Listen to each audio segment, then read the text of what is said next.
Night fell heavy on the valley, the smoke hanging thick like a curtain that choked every breath, the stars above hidden by the haze of war. The soldiers crouched among the ruins, their weapons ready, their eyes strained for movement, but their thoughts, all drifting upward toward the sky where the shadow of the A-10 circled like a guardian made of steel. The roar of its engines comforted them more than words could, though none of them had ever seen the face of the one who guided it they clung to. The presence above as if it were the last thread between them and death. The commander moved among his men, giving orders, checking positions, but his mind was clouded with doubt, his radio still warm against his palm, the last words of the pilot echoing. Through him, "Prepare for the final wave. Trust me completely." He had asked for her name, demanded it even, but the silence that followed had been a knife in his chest. He wanted to believe she was flesh and blood, a soldier like them, bound by duty. Yet, her actions, her skill, her knowledge, they belonged to something far beyond the realm of ordinary war. The men whispered stories while they waited for the storm. Some swore the pilot was an angel sent to deliver them. Others claimed she was a ghost of war, a soul bound to the sky forever. Some said she was a legend, a myth reborn to fight again. Their voices carried fragments of hope, yet also fear, because none of them truly knew. And mystery is a dangerous thing on the battlefield. It can inspire, but it can also haunt. The horizon glowed faint with the lights of movement. The enemy was massing again, their silhouettes stretching across the darkness, columns of men and machines, advancing with relentless purpose. The ground trembled as their weight pressed forward the final wave. The one that would decide. Everything was coming closer with each heartbeat, and the commander felt the air tighten around him as if the valley itself held its breath. The A-10 Dove, suddenly engines thundering, its cannon roaring as it struck the front line of the advancing force. Explosions erupted across the dark terrain, fire lighting the night like a second sun. The soldiers on the ground shouted in defiance, surging with courage as they fired into the advancing shadows. Yet even as the flames rose, the enemy did not stop. They pushed forward as though endless waves born from the earth itself. Missiles screamed upward, chasing the A-10, and again the pilot moved with impossible grace, twisting, rolling, diving between the trails of fire. The soldiers below could not comprehend what they saw. The aircraft should have been torn apart, yet it danced through the storm as if guided by something more than human hands. The commander stared in silence, his pulse hammering, because the truth pressed harder upon him with every maneuver. This was no ordinary warrior. Then the radio crackled again. The voice came soft and cold, telling him to hold the line for 10 more minutes. 10 minutes, she said, and the tide would turn. He wanted to believe, but he needed answers. He demanded them now.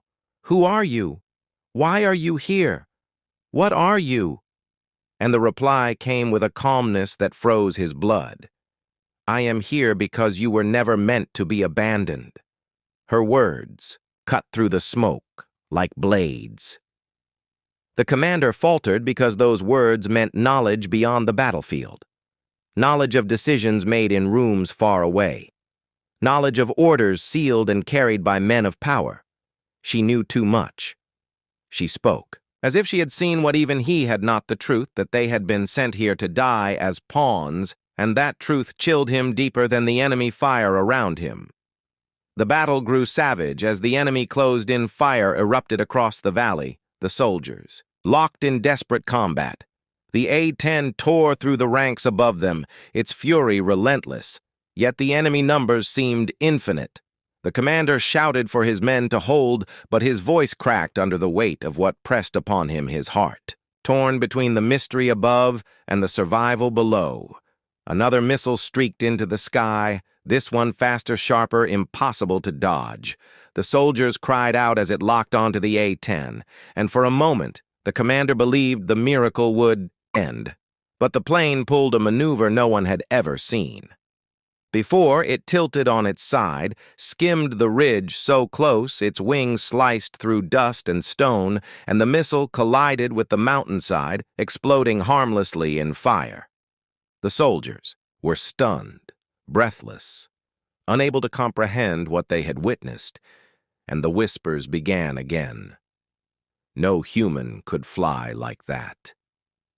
The commander turned his eyes upward, the plane climbing once more, its silhouette burning against the night. And he felt his throat tighten with the weight of questions he could not ignore if she was not part of them.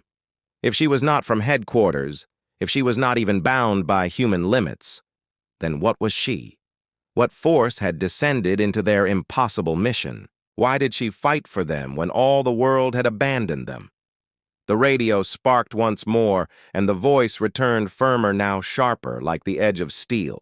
She said, "The final strike is coming. Brace yourselves, and when it comes, you will see what should never be seen." The words sank into the commander like stones, heavy, unshakable, terrifying. He tried to ask again for answers, but the channel went dead, leaving only static and the growl of engines circling above. The soldiers crouched low weapons, raised eyes fixed on the horizon. The commander gripped his rifle tighter, sweat cold against his skin, his heart pounding with dread, not only for the enemy that surged closer, but for the truth that waited hidden in the sky. The pilot was about to reveal something, and whatever it was would change everything they believed about this war and about the one who had come to save them. Night fell heavy on the valley, the smoke hanging thick like a curtain that choked every breath, the stars above. Hidden by the haze of war, the soldiers crouched among the ruins, their weapons ready, their eyes strained for movement, but their thoughts all drifting upward toward the sky, where the shadow of the A-10 circled like a guardian made of steel. The roar of its engines comforted them more than words could.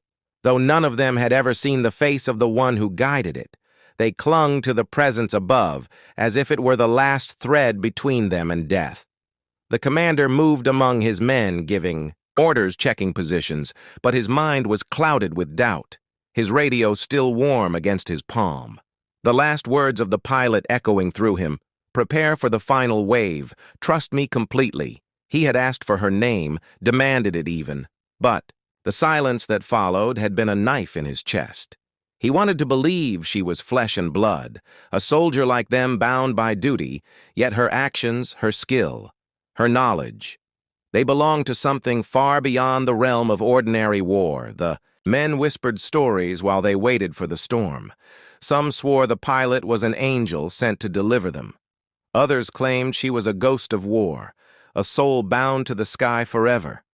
Some said she was a legend, a myth reborn to fight again. Their voices carried fragments of hope, yet also fear, because none of them truly knew, and mystery is a dangerous thing on the battlefield. It can inspire, but it can also haunt. The horizon glowed faint with the lights of movement. The enemy was massing again there, silhouettes stretching across the darkness, columns of men and machines advancing with relentless purpose. The ground trembled as their weight pressed forward the final wave. The one that would decide everything was coming closer with each heartbeat, and the commander felt the air tighten around him as if the valley itself held its breath. The A-10 Dove suddenly, engines thundering, its cannon roaring as it struck the front line of the advancing force. Explosions erupted across the dark terrain, fire lighting the night. Like a second sun, the soldiers on the ground shouted in defiance, surging with courage as they fired into the advancing shadows. Yet even as the flames rose, the enemy did not stop. They pushed forward as though endless waves. Born from the earth itself, missiles screamed upward, chasing the A-10, and again the pilot moved with impossible grace, twisting, rolling, diving between the trails of fire. The soldiers below could not comprehend what they saw. The aircraft should have been torn apart. Yet it danced through the storm as if guided by something more than human hands. The commander stared in silence, his pulse hammering because the truth pressed harder upon him with every maneuver. This was no ordinary warrior. Then, the radio crackled again. The voice came soft and cold, telling him to hold the line for 10 more minutes. 10 minutes, she said, and the tide would turn. He wanted to believe, but he needed answers. He demanded them now. Who are you? Why are you here? What are you? And the reply came with a calmness that froze his blood. I am here because you were never meant to be abandoned. Her words cut through the smoke like blades. The commander faltered because those words meant knowledge beyond the battlefield. Knowledge of decisions made in rooms far away. Knowledge of orders sealed and carried by men of power. She knew too much. She spoke as if she had seen what even he had not, the truth that they had been sent here to die as pawns, and that truth chilled him deeper than the enemy fire around him. The battle grew savage as the enemy closed in. Fire erupted across the valley, the soldiers locked in desperate combat. The A-10 tore through the ranks above them, its fury relentless, yet the enemy numbers seemed infinite. The commander shouted for his men to hold, but his voice cracked under the weight of what pressed upon him, his heart torn between the mystery above and the survival below. Another missile streaked into the sky, this one faster, sharper. Impossible to dodge, the soldiers cried out as it locked onto the A-10, and for a moment, the commander believed the miracle would end, but the plane pulled a maneuver no one had ever seen before it tilted on eye. The valley fell into an eerie stillness after the first wave of destruction, the smoke curling into the sky like dark fingers clawing at the heavens. The soldiers on the ground stood in disbelief, some catching their breath, others staring upward at the circling A-10 as though they were seeing a vision rather than a machine of war. They whispered among themselves, their voices shaking with both awe and uncertainty.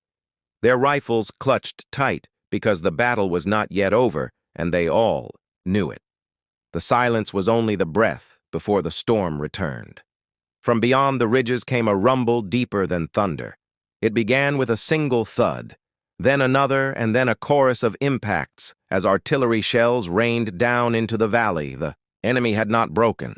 They had only retreated to draw new strength, and now that strength came crashing like a tide. The ground trembled beneath the soldiers' boots. Rocks split apart, earth splintered open, men were thrown to the ground as explosions ripped through their ranks, and the commander shouted for them to hold fast, to stay low, and to remember that as long as the A-10 flew above them, they still had a chance.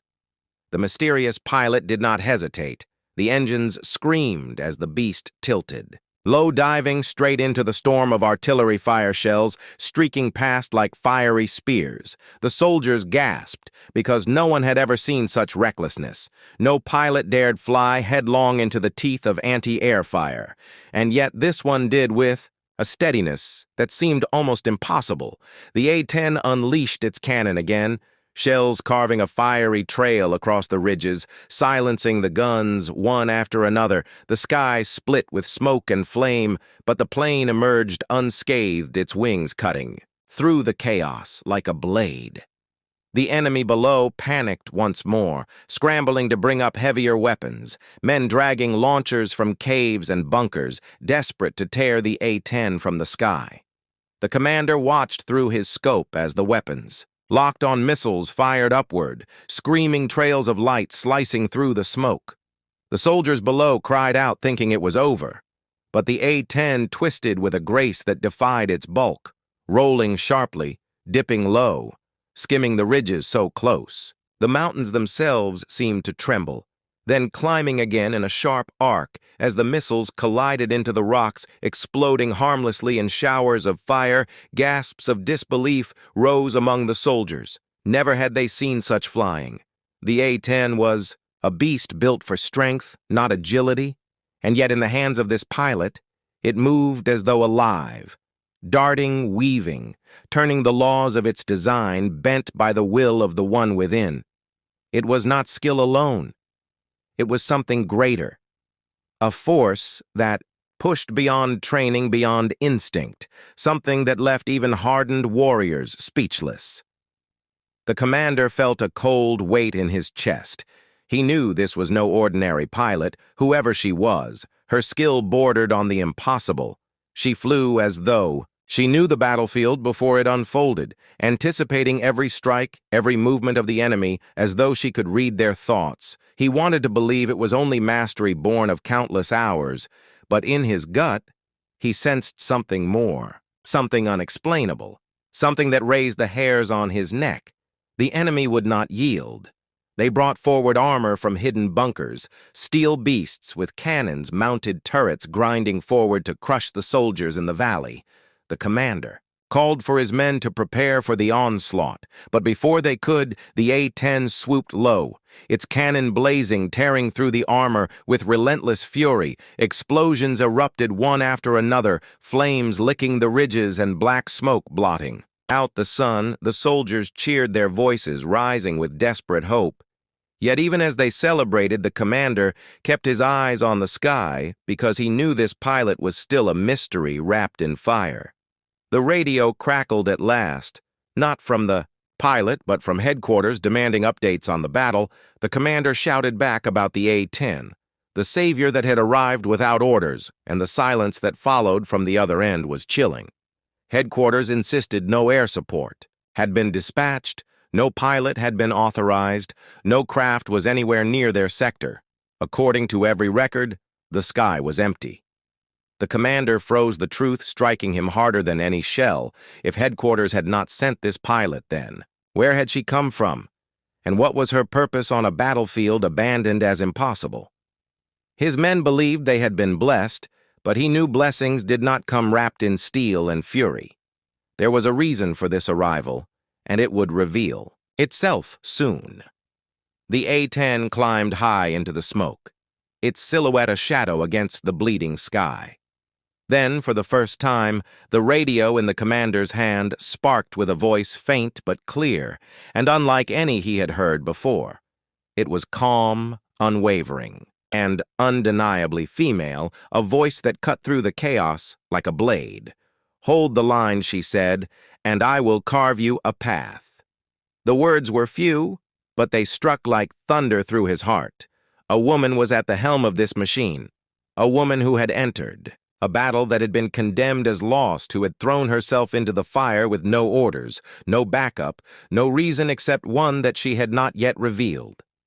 The soldiers on the ground did not hear the voice, only the commander did, and he stood frozen. Because now the mystery had a face, though hidden.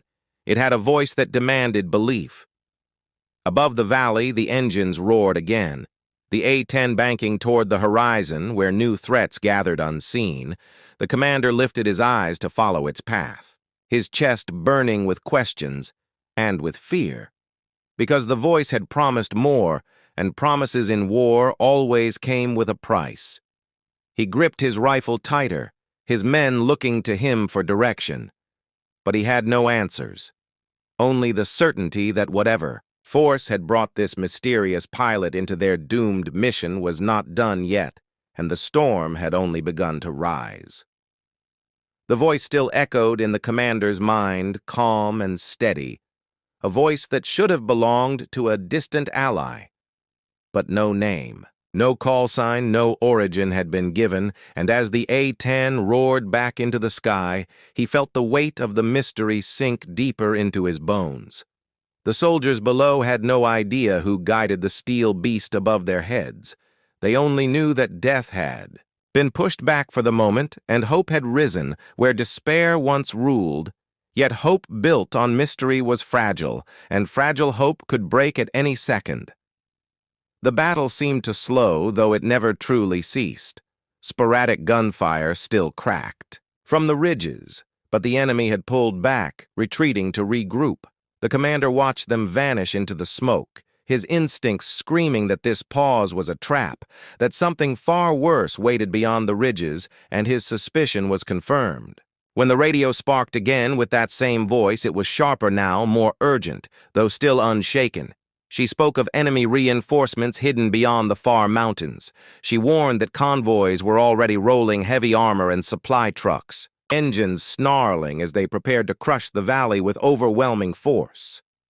The commander froze because no reconnaissance had reported such reinforcements. No satellite, no drone, no scout had returned with word of this threat.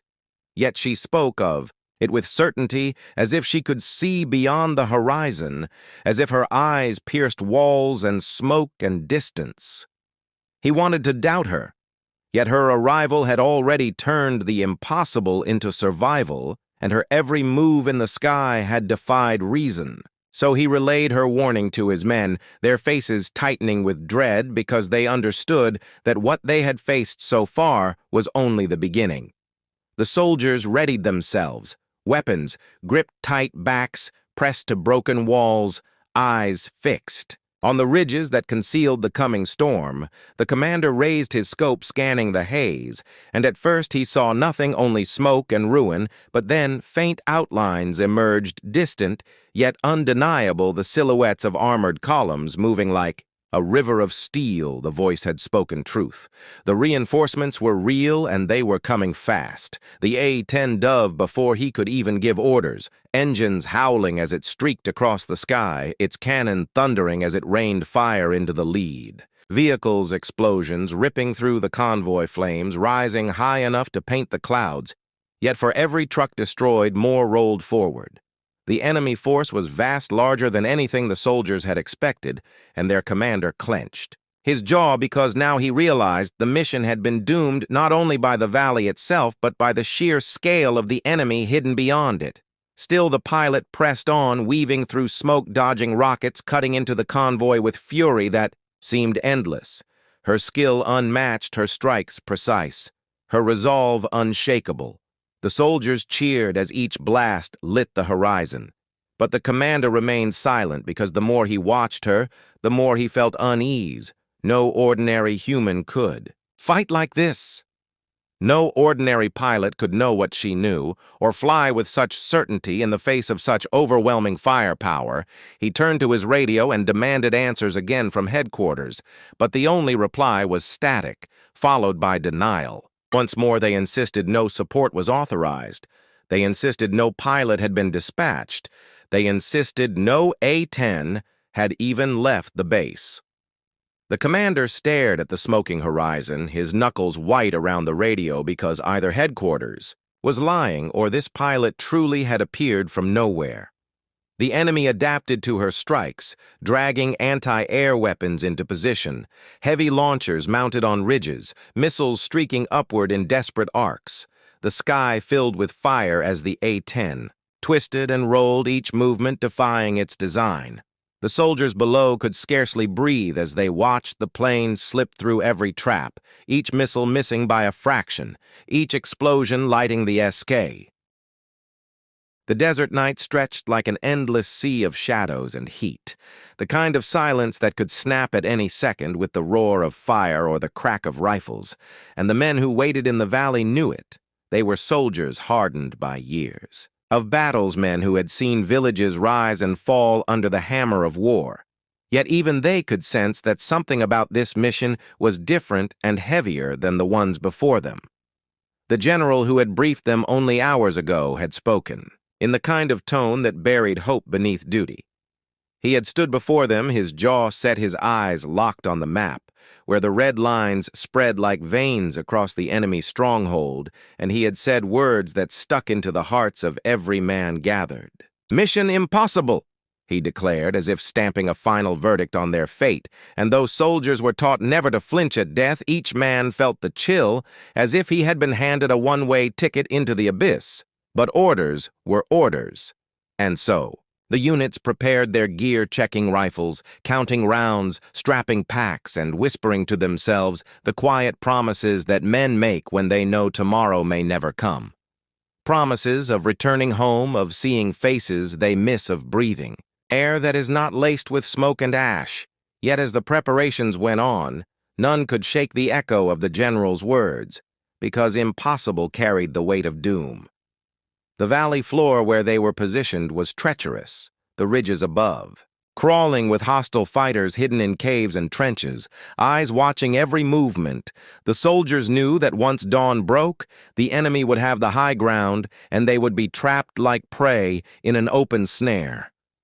But there was no turning. Back, the mission had been set in stone, a push through the valley, a strike into the fortress, a desperate gamble to cut the enemy command before it could unleash chaos on the nearby cities. Whispers passed among the men that they were being sent to die, that no one could survive such a push, that the general had already written them off as martyrs, whose names would be carved in stone and forgotten in time. And as the night dragged into its final hours, the sky began to lighten the horizon, bleeding from black to gray to red like a wound that would not close. Each man tightened his grip on his weapon and prayed silently for strength, because they knew when the sun rose, the slaughter would begin. When the first shots cracked from the ridge, the valley exploded with thunder, dirt, and smoke rising like waves. The soldiers dove for cover, firing back into the unseen shadows above. But the enemy fire was relentless, machine guns spitting from hidden nests, mortars crashing into the ground, the earth itself trembling under the violence. And in those moments, every man realized the truth of the generals. Words impossible was not a warning. It was a prophecy. The radio crackled with frantic calls, men screaming for cover units breaking, apart medics rushing to drag the wounded from the field. And yet the enemy pressure only grew stronger each passing second, like a storm that would never run dry. And with every blast, more of the valley crumbled, more bodies fell, more voices faded into silence, until it seemed the mission would not even last beyond the morning sun. Still they fought with the last of their courage, pushing forward, crawling through dust, firing blindly into the ridges above, because surrender was not an option. To them they were bound by the oath to fight until their breath gave out and their hearts stopped beating. And though despair gnawed at their bones, though the sky itself seemed to press down upon them, there flickered in their eyes a defiance that refused to die. The commander on the ground shouted through the chaos, urging the men to keep moving to hold the line, but even he could see the walls closing in the valley, narrowing the fire, intensifying the enemy numbers, overwhelming every tactic, every ounce of strength he possessed. And as he glanced toward the horizon through the smoke-filled sky, he realized that they were minutes away from annihilation. And then the sound came, a low rumble, at first hidden beneath the roar of battle, but growing louder with each passing heartbeat. It was not the scream of mortars or the thunder of rifles. It was something deeper, something heavier, a sound that made both friend and foe lift their heads and search the heavens above. The soldiers felt it in their chests before they could see it, the vibration shaking through their armor, through the ground itself, until eyes caught a shadow cutting across the sun, a shape descending with wings wide and presence undeniable. It was an aircraft, not just any aircraft, but a beast of steel and fire. The unmistakable silhouette of an A-10 slicing through the haze, its engines growling with the promise of devastation, and at its helm sat a pilot unseen by those below, a pilot whose arrival was not foretold, not ordered, not part of any plan. The men on the valley floor froze as hope flickered in their eyes for the first time since the mission began. Yet none knew who commanded that machine of war. None could guess what fate had just arrived, in the form of that roaring thunder. And as the A-10 dipped lower, its cannons glinting in the light, every man held his breath, because the tide of the battle was about to change in ways they could not yet imagine. The roar of the engines split the sky like a warning from the heavens, the sound rolling across the valley, drowning out the cries of men and the crack of rifles. The soldiers who moments ago had been pinned down with no chance of survival lifted their heads, their eyes wide with disbelief. The silhouette of the A-10 loomed above them, wings stretching like the arms of a giant, the cannon mounted on its nose gleaming as sunlight caught its steel form. The beast of the sky had come, and its presence alone shifted the tide of the moment. The enemy fighters hidden in their trenches and caves faltered for the first time since dawn began. They hesitated, their fire slowing as the growl of the engines shook their resolve. The A-10 dipped lower, carving across the ridges, and Suddenly, its cannon unleashed the voice of death, a guttural roar of shells tearing through stone and steel. The mountain itself seemed to shatter under the fury dirt, and smoke erupting into the sky like a volcano of fire. The soldiers below shielded, their faces as fragments rained upon them, yet their hearts surged with hope, because the impossible was no longer a certainty. The commander on the ground shouted into the radio, his voice breaking with urgency, demanding to know who was piloting the craft, because no support had been promised. No airstrike had been approved. And yet here was salvation, tearing through the enemy line. The radio crackled back with silence, nothing but static filling his ears. The mystery deepening as the A-10 made another pass, its engines howling, its cannons screaming, and with each sweep more of the enemy fell back, scrambling from their positions, abandoning the nests they had sworn to hold. The soldiers rallied behind the sudden fury pressing forward, with renewed strength moving from cover to cover, pushing through the valley as if pulled by the shadow above. But even as they advanced, the commander could not shake the question that hammered in his mind. Who was this pilot who had appeared without orders, who had descended into the jaws of death when every other calculation had condemned them all to be lost? The question burned, and yet the answer remained hidden, cloaked within the armored beast soaring above their heads. Enemy mortars fired desperately into the sky, but the A-10 moved like a predator, unshaken and unbroken, twisting through the smoke, diving low to deliver strikes that ripped open enemy strongholds. The ground quaked with each burst, and still the mysterious pilot remained silent. No call sign, no name, no declaration. Only the roar of the engines and the thunder of fire. The soldiers whispered among themselves, even as they fought, some saying the pilot was an angel sent to save them, others swearing it was a ghost of war, a spirit returned to even the scales. Through the haze, the commander caught sight of the enemy leader, perched high on the ridge, a figure directing the chaos, shouting orders, waving arms to rally his fighters. But the A-10 circled again, descending. With purpose, and in a flash, the ridge exploded in fire, the leader vanishing in the storm, the enemy lines shattered and broke, panic spreading through them like wildfire. Men who had once believed victory, certain, now fled into the mountains, chased by the relentless storm from above. The battlefield transformed in minutes. The valley that had been a coffin now became a path forward.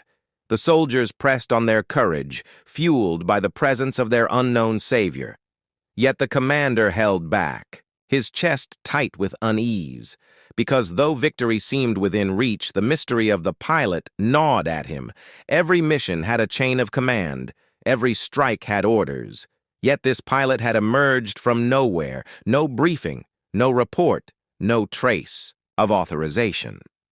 He raised his radio again, calling to headquarters, demanding answers, but once more only static answered him. Silence that stretched like a shadow across his mind. The battle was turning. Yet the mystery grew deeper and more unsettling. Who would fly into a storm marked impossible? Who would risk their life for men already written off as lost? The commander clenched his fists, because whoever this pilot was, they were not bound by rules. They were driven by something else, something that even he could not yet see. The A-10 soared once more across the sky, banking sharply, its engines echoing like drums of war, and as it passed over the valley, the commander caught sight of markings faint on its wings, markings he did not recognize, symbols that did not belong to any squadron. He knew his blood chilled for a moment, because it meant this pilot was not part of the operation, not part of the chain of command, not part of anything he could account for. Still the S